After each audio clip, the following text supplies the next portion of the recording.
Reforming topic है आज जो हमने डिस्कस करना है। ये अमूमन शॉर्ट क्वेश्चन के लिहाज से ज़्यादा इंपॉर्टेंट है, लॉन्ग क्वेश्चन में ये टॉपिक नहीं आता। सिर्फ और सिर्फ इस टॉपिक को आपने शॉर्ट क्वेश्चन के लिहाज से जो जो शॉर्ट क्वेश्चन आते हैं इस टॉपिक में से वो मैं आपको बता दूंगा कि ये वाले शॉर्ट क्वेश्चन इसमें इंपॉर्टेंट हैं। 2 या 3 शॉर्ट क्वेश्चन आते हैं। एक नोकिंग की डेफिनेशन आती है कि ऑक्टेन नंबर किस तरह इंप्रूव किया जाता है, एक ये आ जाता है क्वेश्चन। और एक क्वेश्चन आता है कि रिफॉर्मिंग है क्या, असल में रिफॉर्मिंग है क्या। चलिए स्टार्ट करते हैं आज के टॉपिक को। हेडिंग दे ले रिफॉर्मिंग। रिफॉर्मिंग रिफॉर्मिंग का लफ्जी मतलब देखो ना, फॉर्मिंग होता है बनाना, फॉर्मिंग मतलब होता है बनाना, रिफॉर्मिंग दोबारा बनाना। यानी कि हमने कहा था जी डीजल बन जाता है कैटालिटिक क्रैकिंग या फिर हमने जो फ्रैक्शनल डिस्टिलेशन की थी वहां से। अब उसका ऑक्टेन नंबर हाई करने के लिए, ऑक्टेन नंबर क्या होता है, उस पेट्रोल या डीजल की क्वालिटी को हाई करने के लिए हमने क्या करना होता है जी, उसकी रिफॉर्मिंग करनी पड़ती है। अब रिफॉर्मिंग है क्या, कहता है ये असल में ना स्ट्रेट चेन हाइड्रोकार्बन को ब्रांच चेन हाइड्रोकार्बन में तब्दील करते हैं हाई टेम्परेचर हाई प्रेशर और इसके अलावा कैटलिस्ट की मौजूदगी में, और हमने ऑक्सीजन प्रोवाइड नहीं करनी। तो ये 2-3 लफ्ज लिखे, बाद में देखते हैं कि रिफॉर्मिंग का एग्जांपल के थ्रू समझ आएगी, लेकिन डेफिनेशन तो इसकी लिखे ना। द प्रोसेस वो तरीकाकार है, द प्रोसेस ऑफ कन्वर्जन, ये तब्दीली का तरीकाकार है, इन विच जिसमें इन विच स्ट्रेट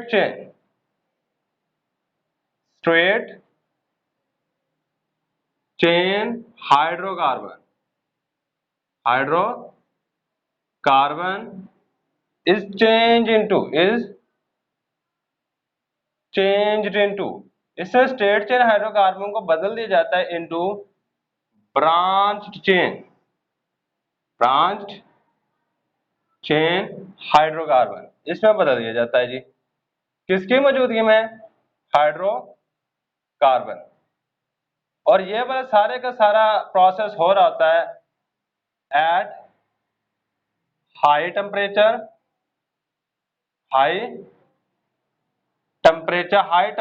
पर और in the presence of high temperature and in the presence of, और मौजूदगी हम रखते हैं किस, इन प्रेजेंस ऑफ कैटालिस्ट की मौजूदगी में, कैटालिस्ट एंड और इन द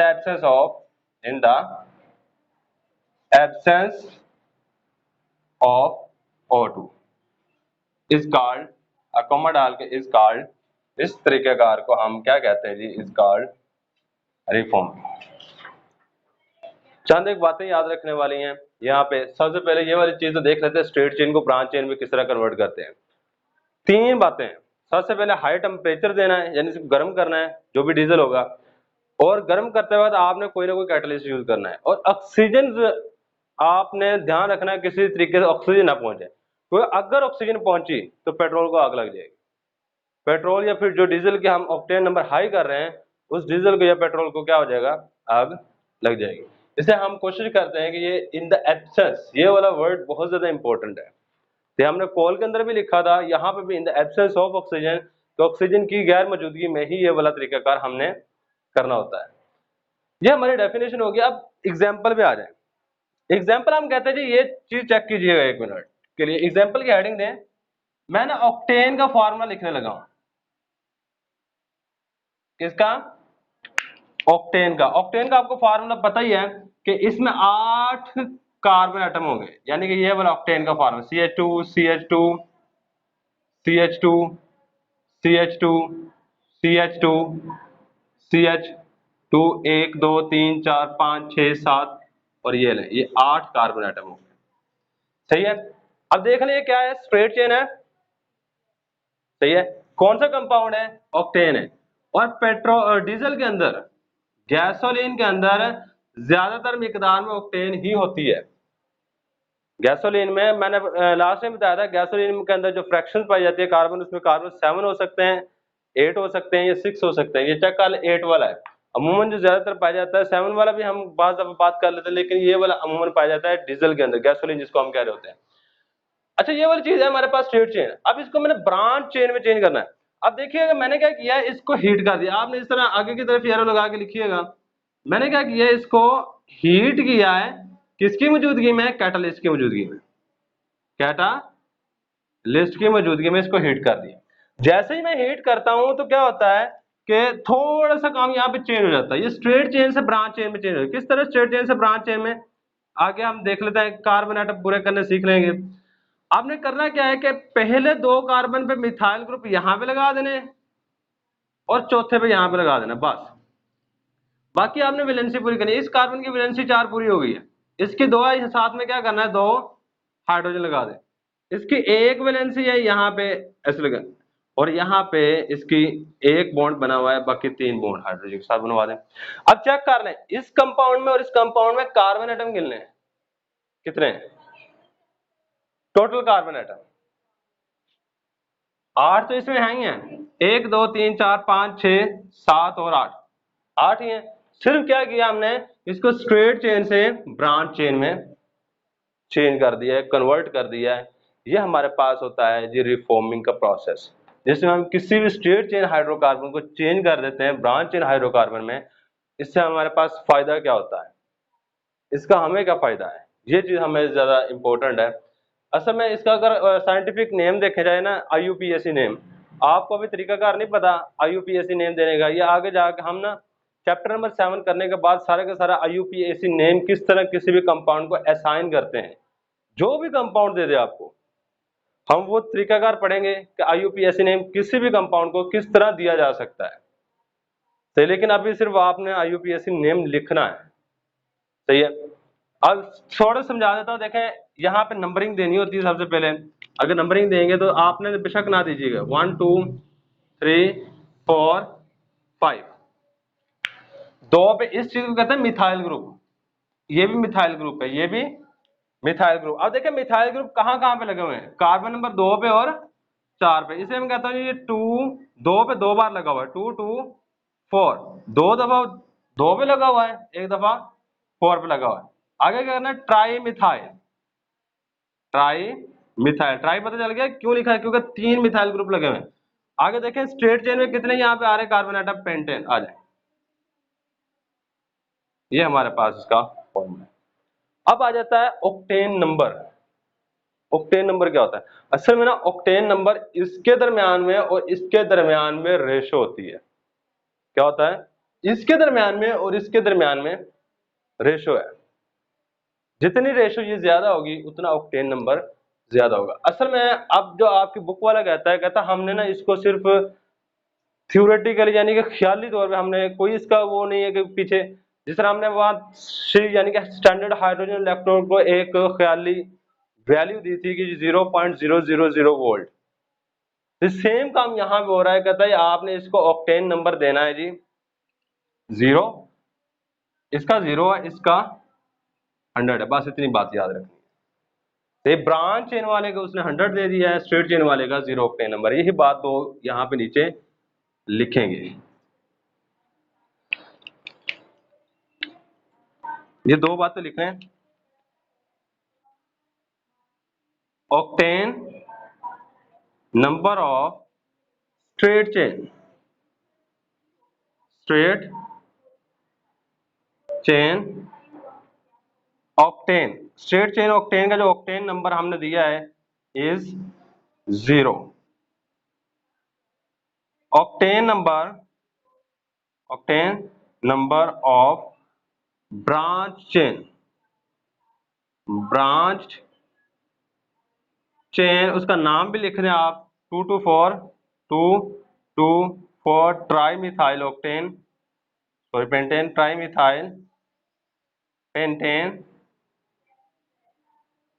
इज गिवन। इसको जो हमने ऑक्टेन नंबर प्रोवाइड किए ख्याली है 100।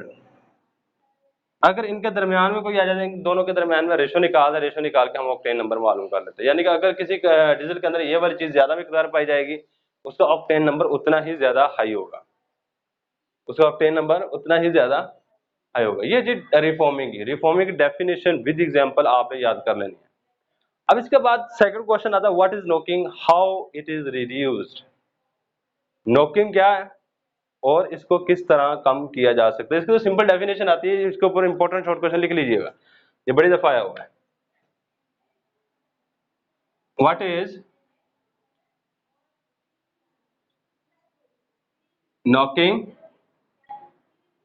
and how it is reduced and how it is reduced। knocking क्या है और इसको किस तरीके से कम किया जा सकता है।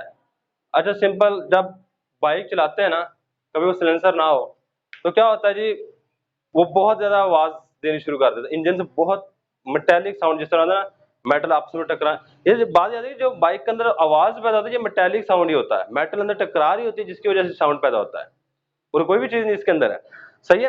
अब ये जो मेटेलिक साउंड पैदा होता है बाइक के इंजन से, इसको नॉकिंग कहते हैं, इसको हम क्या कह रहे होते हैं, नॉकिंग। अब मैं सिंपल एग्जांपल देता हूँ, नॉकिंग कई दफा ज्यादा भी होती है, कई दफा कम भी होती है। अगर आप गैस वाली जो सीएनजी वाली गाड़ी होती है ना, उसके पास खड़े हो जाए ना, तो आपको पता नहीं चलता ये स्टार्ट खड़ी है बंद है, इस पर पेट्रोल या डीजल वाली तो साफ पता चल रहा था, ये उसकी पूरी पूरी बॉडी हिल रही होती है, सही है।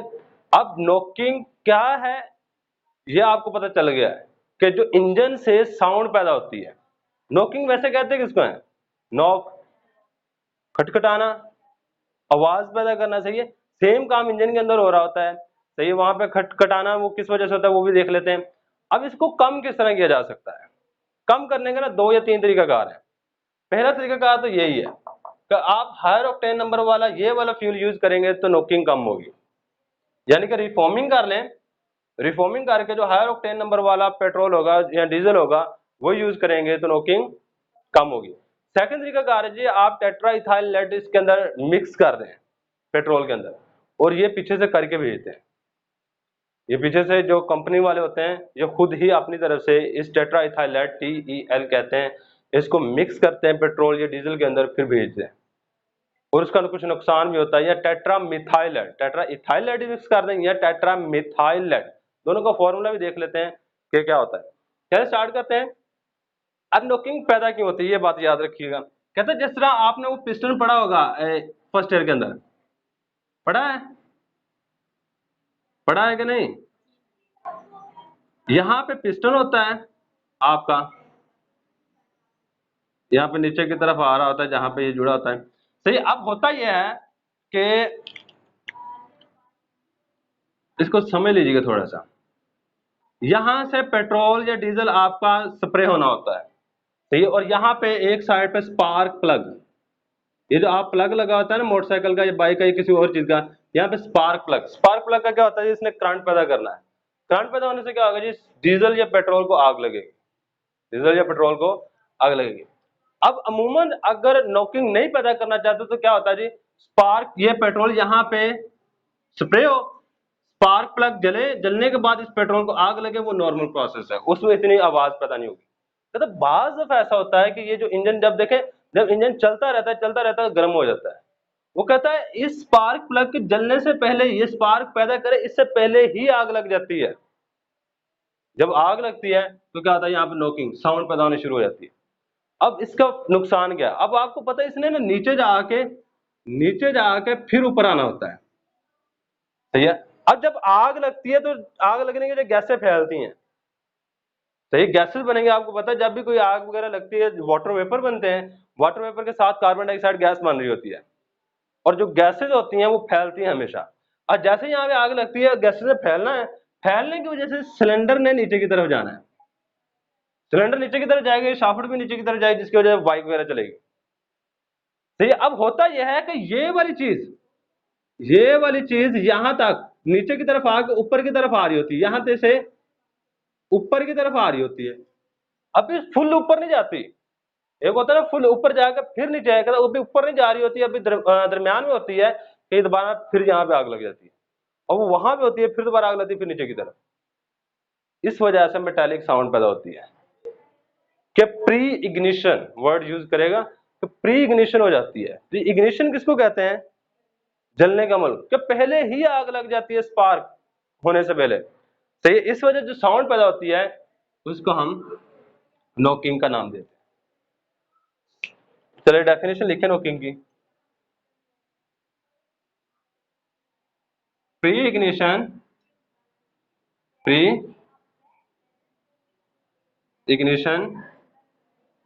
इन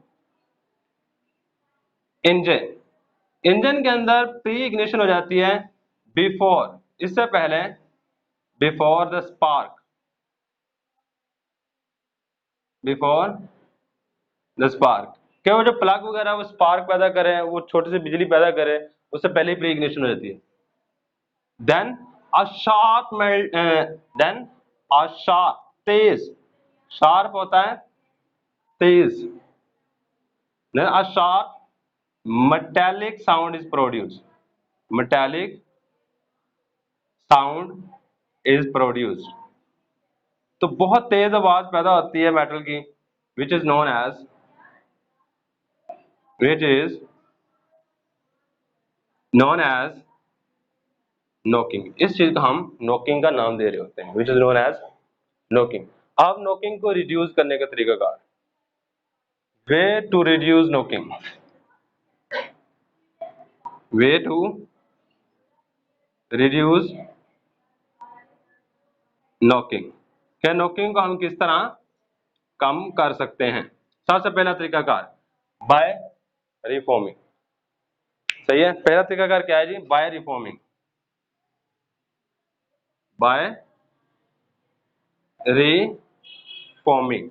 अच्छा, रिफॉर्मिंग की जगह पे आप इसका थोड़ा सा इंट्रोडक्शन भी यहाँ पे, ये सारे का सारा क्वेश्चन लिखा हुआ है, अगर आप कहते हैं जी मैंने ज्यादा लिखना है, रिफॉर्मिंग की थोड़ी सी एक्सप्लेनेशन भी करनी है, तो आप कर सकते हैं। रिफॉर्मिंग करने से होता क्या जी, ऑक्टेन नंबर इंक्रीज हो जाता है, डीजल की क्वालिटी हाई हो जाती है, सही। अब मैंने चाहिए लिखी by reforming the octane number of, the octane number of gasoline is improved, gasoline का ऑक्टेन नंबर बढ़ जाता है, अच्छा हो जाता है, which, जो के reduce knocking, पहला काम। इसके बाद आ जाए सेकंड नंबर पे, ब्लेंडिंग विद, ब्लेंडिंग होता है मिक्स करना, ब्लेंडिंग की जगह पे आप अगर आप मिक्स भी लिखें, ब्लेंडिंग विद TEL, या blending of gasoline with TEL, blending of gasoline का पूरा वर्ड आ जाएगा, blending of gasoline with TEL, TEL, TEL का मतलब क्या है, tetraethyl lead, ethyl lead. अब टेट्रा इथाइल लेड होती क्या है, इसका फॉर्मूला भी दिया गया है, फॉर्मूला इसका कहता है, ये आपने इथाइल लगाना, ये वाली चीज इथाइल ग्रुप होती है, C2H5 साथ में 4 P भी लगा देना, बस ये टेट्रा इथाइल लेड है। अब इसको टेट्रा इथाइल लेड कहते हैं क्यों, ये इसका जो स्ट्रक्चर फार्मूला है कुछ इस तरह का होता है, C2H5, आपने अल्काइल रेडिकल बनाने सीखे हुए हैं ना 10th क्लास में, अल्काइल रेडिकल बनाना पड़ जाए तो किस तरह बनाते हैं जी, एक हाइड्रोजन रिमूव कर दे, पहले ये फॉर्मूला लिखा है, बाद में बता देता हूँ ये किस तरह बना है, C2H5, यहाँ पे C2H5, असल में है ये वाली चीज CH3, ये वाली चीज क्या है, इसका नाम क्या है, इथेन है, मीथेन है, प्रोपेन है, ब्यूटेन है, हेक्सेन है, हेप्टेन है, ये कौन सी चीज है, इथेन है। तो अगर इथेन से इथाइल बनाना हो ना, सिंपल काम ये है कि आप यहां से एक हाइड्रोजन रिमूव कर दें, हाइड्रोजन रिमूव करके यहां बॉन्ड बना दें, ये इथाइल बन गया, इथेन से इथाइल। अगर मीथेन से मिथाइल बनाना पड़ जाए वो भी यही काम है। अब देखिए मैंने इथाइल बना लिया, अब इसमें देखिए कार्बन एटम कितने हैं, हाइड्रोजन कितने हैं, यही चीज है, सही है। अब देखें ये मेरे पास क्या है, इथाइल इथाइल इथाइल इथाइल, कितने इथाइल है, 4, चेक कर ले, इथाइल के साथ 4, साथ में लेड, इसे मैं कहता हूं टेट्रा, टेट्रा मीन होता है 4, इथाइल के इथाइल ग्रुप लगे किसके साथ, लेड के साथ, टेट्रा इथाइल लेड। और इसके बाद सेकंड थर्ड चीज है वो भी लिख लें, ब्लेंडिंग विद, या blending of gasoline with, blending of gasoline with आपने गैसोलीन को मिला देना किसके साथ, TML यानी कि tetramethyl lead, tetramethyl lead इसके साथ मिला दें। सही। अब ये वाली चीज का फॉर्मूला क्या है, इसका असल में फॉर्मूला CH3, यहाँ पे 4 आ जाएगा और यहाँ पे लेड। और इसका स्ट्रक्चरल फार्मूला अगर बनाओ तो इसका स्ट्रक्चर फार्मूला Pb डाल के आपने इस साइड में CH3 लगा देना है। एक CH3 ये इथाइल ग्रुप है और 4 ethyl group sorry methyl group है और ये 4 मिथाइल ग्रुप लगे हुए हैं, इसलिए हम इसको कहते हैं tetramethyl lead, tetramethyl lead. तो ये हमारे पास चीजें हैं।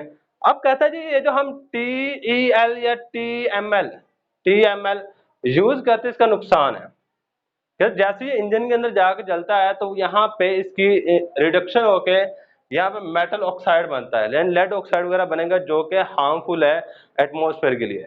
लेड पॉइजनिंग हो जाती है, यानी कि इंसान के अगर सांस लेके जिस्म में जाता है तो वहाँ पे गुर्दों सॉरी लंग्स की बीमारियां, मेंटल रिटार्डेशन, असल में जहन को नुकसान पहुंचाता है। थोड़ी बहुत मिकदार चल जाती है, लेकिन अगर ज्यादा मिकदार में अब इस पे पाबंदी लगी हुई है कि आप ये वाला काम नहीं कर सकते, ये वाली चीज नहीं मिक्स करेंगे क्योंकि ये हमारे लिए हार्मफुल है। ये बात आप लास्ट में लिख लेनी है, छोटी सी है। ये फॉर्मूला लिख लिया है, कर दो रेज इसको। चल लास्ट में एक ही बात लिख लें कि इनका यूज करने का एक नुकसान भी है।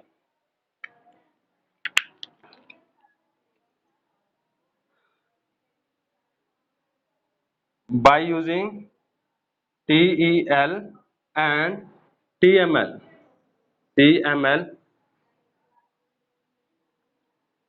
ऑन रिडक्शन, इनकी रिडक्शन होने पर दे प्रोड्यूस ये पैदा कर रहे होते हैं, दे प्रोड्यूस मेटेलिक ऑक्साइड पैदा करते हैं विच इज हार्मफुल, बस इतना ही बहुत है जो कि नुकसानदेह है। बस ये आपका टॉपिक कंप्लीट हो गया है। यही चीजें हैं इस टॉपिक में से। बाकी अगर कोई चीजें आती हैं देख लें, सही है, वो सारी इस तरह ही जाने कि आपने रीड करनी है बस। इसको घर जाके एक दफा टॉपिक को बुक से भी पढ़ लीजिएगा। बाकी जो इंपॉर्टेंट चीजें हैं जो कि एग्जामिनेशन पॉइंट ऑफ व्यू से हैं वो यही हैं, इसके अलावा इस टॉपिक में से कोई भी चीज नहीं। कल को इंशाल्लाह ताला ऑर्गेनिक कंपाउंड की क्लासिफिकेशन करनी है। आपने काम ये करना है कि घर से एक दफा उस क्लासिफिकेशन को पढ़ के आना है। तो जितनी भी क्लासिफिकेशन है ऑर्गेनिक कंपाउंड की सारी एक दफा पढ़ाइएगा। बहुत इजी तरीकाकार है, बहुत इजी है। ऐसे हमें एक ही दिन के अंदर वो सारी की सारी करनी है क्योंकि आपने पहले भी की हुई है। तो चलिए ठीक है बच्चे, अल्लाह हाफिज।